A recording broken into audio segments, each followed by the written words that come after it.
బ్రతుకని అంటే ఒప్పుకోమని గొంతు ఎత్తి లోకమంత చాటి చెప్పని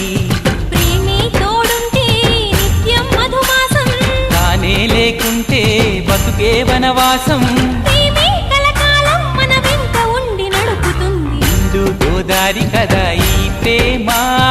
అందరికీ బంధు